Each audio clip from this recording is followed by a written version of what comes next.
Mr. O'Neill, how are you doing today? Doing fine. How are you doing? Oh, I'm doing great. I tell you, it's an incredible time, an incredible life. I mean, you've done an incredible life. You have a daughter, Toilynn O'Neill. She's going to get married this year. Tell us how it feels to be the father of the bride. Well, it's a wonderful feeling to remember that young little girl, about 3 or 4 years old, that was used to stand in front of the television, and she loved kung fu, and she would get up and make different suggestions of kung fu.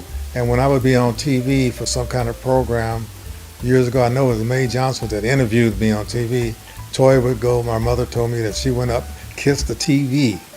So just to see her grow up over the years and become a part of all the things I've been a part of or more, when she used to help me face paint, used to first, when she was young, around 13 to 14, 15, she used to carry the water, help change the water and everything. When she got about 16 and 17, she started helping me do face painting, and she was really good at it. And so I paid her quite a bit of money for every hour. So if she worked 2 or 3 hours to get her a little money, then she go and buy stuff in the parks when we do festivals and things like this.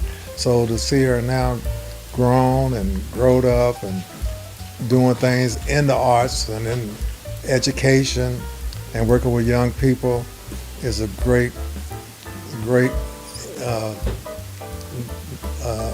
something to really enjoy and to appreciate. Oh, I like that. And let's go through a few milestones in her life. Of course, it was the beginning. She's walking. I mean, she's going to school. She's in high school. Let's go to college. How did you feel when she went to her university? Well, I felt real good about going to university, and the fact is, I had to drive to Columbus about at least twice a month to go and see about her, see what she needed or things like that.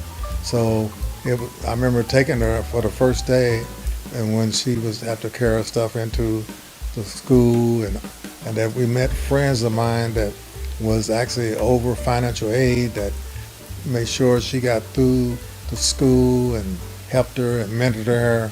So it was really outstanding for the people that we met at the University of, it was Ohio State, that's what it was, Ohio State. I don't know why I forget that. And she was really interested in being uh, a doctor for animals. She loved animals. Years ago, they used to call her the cat lady because all the kittens in the streets would see her. They would follow her up and down the street. And so she loved animals. But eventually, the art that I was in, she met a young man from the Art Consortium when she came home on a leave, and he hired her when she, in the summer, to start working at the Art Consortium. And so she wound up running the African American Museum at the Union Terminal. And so she's been in the arts ever since, but she don't see herself as an artist, but she is an artist, because when she was going to St. Ursula, I see some of the artwork she was doing was some of the work that I was doing in college, and she was doing it in high school. And then we used to do a brick for cancer, to raise money for young ladies with breast cancer, and she got organized all her friends who was in the arts with her to do a brick. And so every year she would come up with an idea in a day or two, and she would make $250 for her brick, and that's about the highest they was paying for bricks at that time. And she was really good at doing abstract type of images on a brick. But also she could do anything she wanted to do. She learned enough in school and in college that anything she wanted to do, she could do. But she looked at herself as more of an art administrator, that person who administrates things for the artists, help them write grants and organize vendoring places for them to sell their works. And so she's also works giving kids scholarships through the Queen City Foundation. So she's a real busy young lady, and she also works as for school. She is a diversity counselor, and she also the director of the Queen City Foundation. So she's very busy, always busy. See, that's incredible. And she impacts the children's lives, the students' lives as you made an impact on her life. I mean, as we see to your left, it's a piece of your art. Tell us a little bit about that. Well, that's the art I call reflections of color, where you have different colors that sort of make different images from the color. Sometimes when you look at it, it'll kind of move a little bit on you.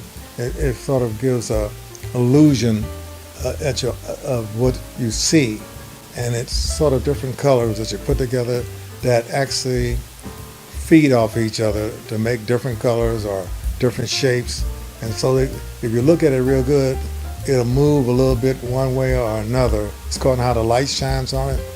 So that's just one of my sort of series. I have a series of, that's called series of reflection of color. I do a jazz series, and I do 1,000 faces that I'm working on now, of just a lot of people and faces, and I've been working on it for quite a few years.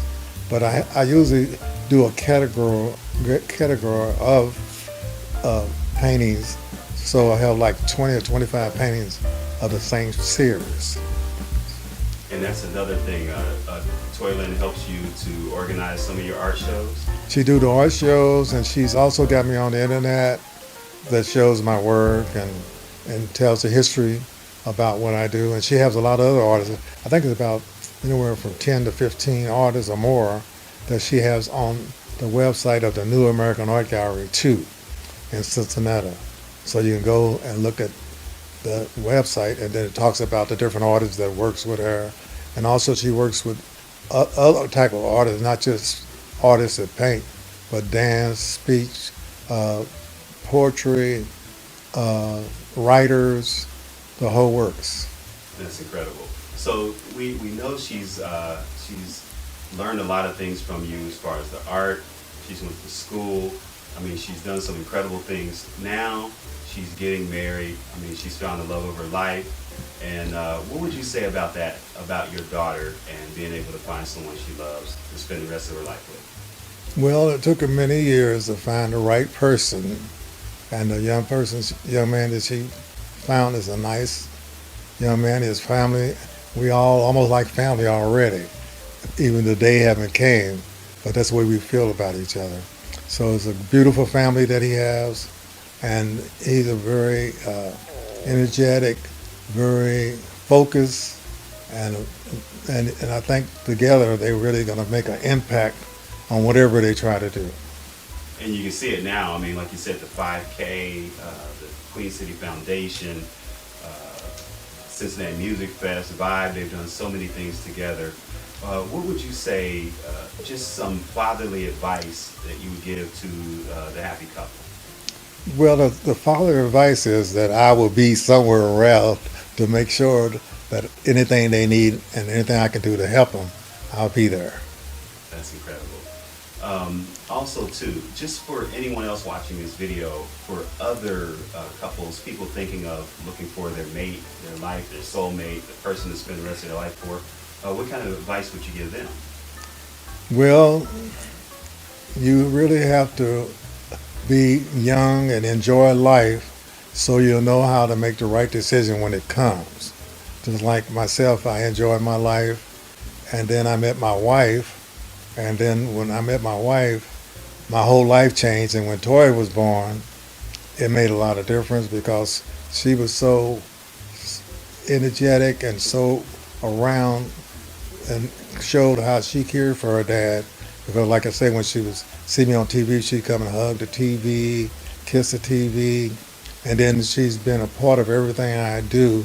And my wife, anything we do, we will always have her a part of it. I don't know what only reason when she went to college is the only time that we weren't with her or she wasn't with us.